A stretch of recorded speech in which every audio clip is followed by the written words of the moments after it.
dan itu film itu betul luar biasa.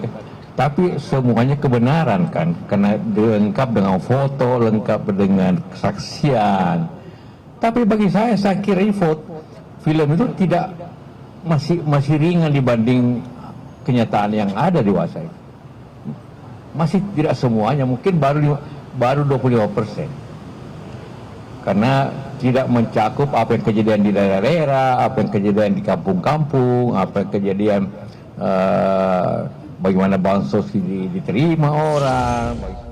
Kembali bersama kami di Prime Time News. Saya langsung ke Mas Fadli yang tadi belum mendapatkan kesempatan. Mas Fadli, menurut Anda sendiri apakah ada pelanggaran yang dilakukan oleh 4 orang yang membuat film Dirty Vote ini? Ya, menurut saya sama sekali tidak ada pelanggaran ya. Pelanggaran apa kira-kira Mas Egan?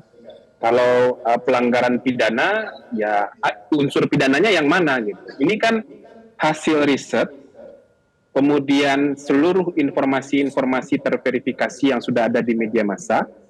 Kemudian yang ketiga itu adalah putusan-putusan atau sikap-sikap kelembagaan negara, seperti putusan Mahkamah Konstitusi, kemudian putusan Ombudsman, kemudian juga ada beberapa dokumen-dokumen yang sudah verified dari lembaga-lembaga yang punya otoritas. Itu yang kemudian disampaikan oleh film Dirty Vote ini. Jadi kalau dikatakan ini fitnah dan segala macam, yang fitnahnya yang mana? Kalau mau ditarik ke pelanggaran pidana, itu pertama. Yang kedua, kalau mau ditarik kepada pelanggaran pemilu, seperti tadi disampaikan oleh Mas Isnur, semua orang-orang yang ada di film ini itu nggak ada yang menjadi peserta pemilu. Jadi kalau dikaitkan dengan kampanye, nggak ada urusannya dengan kampanye. Dan kenapa baru dirilis pada masa tenang? Ya alasannya teknis saja. Film ini kemudian secara teknis dipersiapkan, diriset, dilakukan persiapan pelaksanaannya dan baru selesai pada masa tenang. Nah, kalau soal mau berdebat, ya menurut saya sih bisa saja, tapi silakan dibantah dulu saja.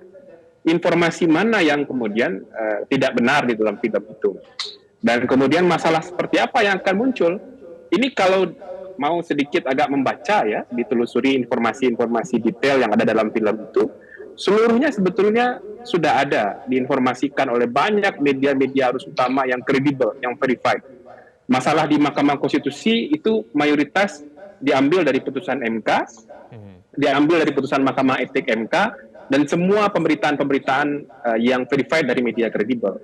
Soal penjabat kepala daerah itu ada rujukannya, putusan Ombudsman, hasil rekomendasi Ombudsman terhadap pengangkatan pejabat kepala daerah. Soal masalah kepala desa itu hasil riset yang dilakukan oleh teman-teman Temis Indonesia sejak akhir tahun lalu. Jadi kalau kemudian dikatakan apakah ada pelanggaran, saya kira Republik ini perlu berpikir ulang kalau orang melakukan riset, kemudian hasil riset itu diartikulasikan dari berbagai macam media, termasuk salah satunya film ini, kemudian mau dipidanakan gitu. Oke. Begitu, baik. Mas Egan. Ya, Pak Nasir, apakah bisa dibantah mengenai isinya? Karena dibantah tadi, ini kalau fitnah itu fitnah yang mana? Kalau misalnya mau dibantah, dibantah juga dengan data, kurang lebih seperti itu. Pak Nasir, silakan. Ini datanya. Apa sebentar? Saya pegang datanya.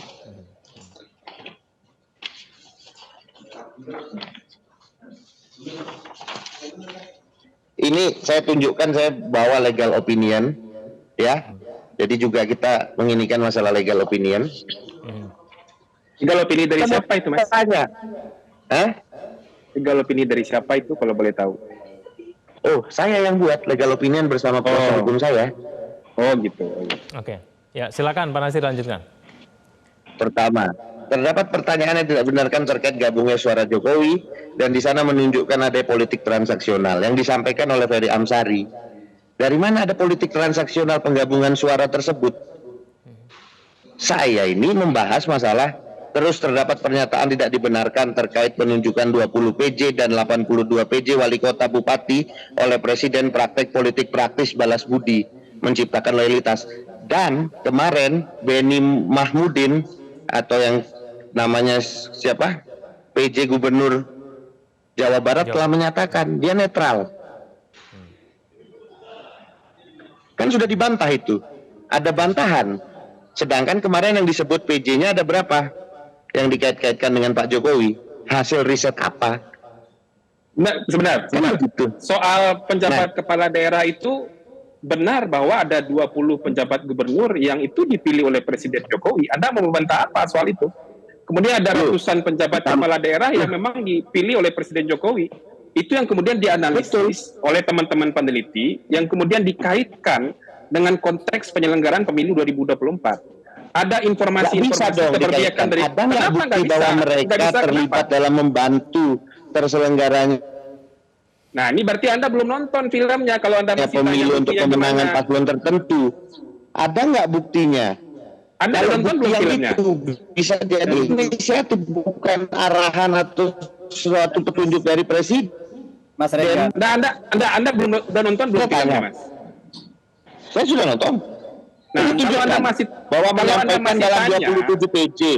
Anda masih tanya di mana bukti ada keberpihakan penjabat-penjabat kepala daerah itu. Berarti Anda belum nonton filmnya, itu masalahnya.